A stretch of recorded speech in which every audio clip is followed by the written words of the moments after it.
Hello বন্ধুরা, সুপর্ণার স্বাগত। সবাইকে স্বাগত। আশা করছি আপনারা সবাই ভালো আছেন। আজকে আমার রেসিপি চিকেন চাউমিন ঘরোয়া পদ্ধতিতে করব।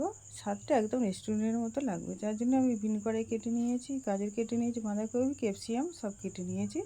মাংস আমি ভালো করে কেটে ধুয়ে নিয়েছি। এবার এর মধ্যে টক দই, নুন, হলুদ, লঙ্কা গুঁড়ো আর গোলমরিচ গুঁড়ো, ধনে গুঁড়ো, জিরে গুঁড়ো আর গরম মশলা দিয়ে দিলাম। আদা বাটা, রসুন বাটা একসাথে আমি দিয়ে দিলাম। দিয়ে মাংসটা আমি হাত দিয়ে ম্যারিনেট করে নিচ্ছি। মাংস ম্যারিনেট করা হয়ে গেছে। এবার আমি কড়ার মধ্যে জল দিয়ে দিচ্ছি।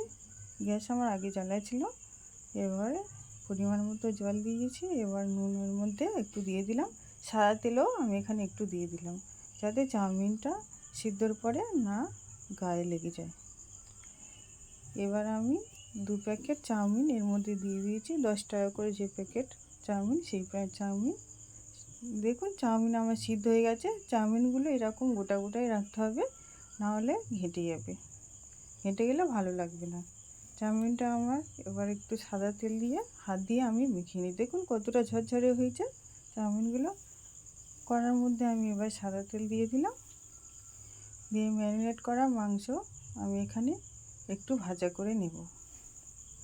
বন্ধুরা, আমার রেসিপিটি প্রথম শেষ পর্যন্ত দেখার অনুরোধ রইল। আমার চ্যানেলটিকে সাবস্ক্রাইব করে আমার পাশে থাকার অনুরোধ রইল।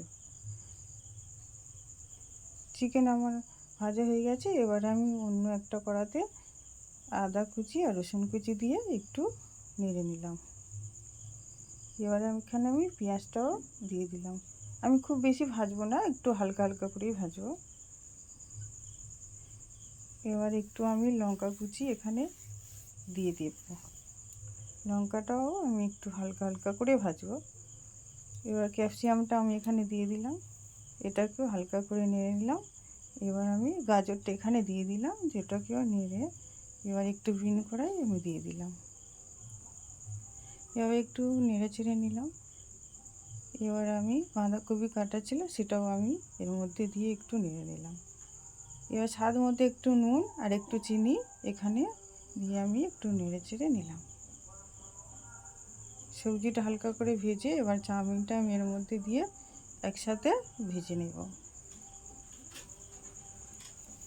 বন্ধুরা, আমি একটু গোলমরিচের গুঁড়ো আর চাউমিনের মশলাটা দিয়ে একটু নেড়ে চেড়ে নিলাম। এর মধ্যে আমি চিকেনটা দিয়ে দিলাম। আমি 300 গ্রামের মতো চিকেন এখানে নিয়েছিলাম। চিকেনটাকে এই চাউমিনের সাথে ভালো করে মাখিয়ে নিলাম। এখানে আমি একটু সোয়া সস, একটু chilli sauce, green chilli sauce আমি এখানে দিয়েছি, আর একটু ভিনিগার আর একটু টমেটো সস দিয়ে আমি একসাথে ভালো করে মাখিয়ে নিলাম চাউমিনের মধ্যে। দেখুন চাউমিন আমার তৈরি হয়ে গেছে। বন্ধুরা, চাউমিন আমি প্লেটের মধ্যে সাজিয়ে দিয়েছি। এভাবে আপনারাও বাড়িতে তৈরি করে খেয়ে দেখবেন, খুবই ভালো লাগবে। আর আমার এই রেসিপিটি যদি ভালো লেগে থাকে একটা লাইক করবেন, কমেন্ট করবেন আর বেশি বেশি করে শেয়ার করে দেবেন।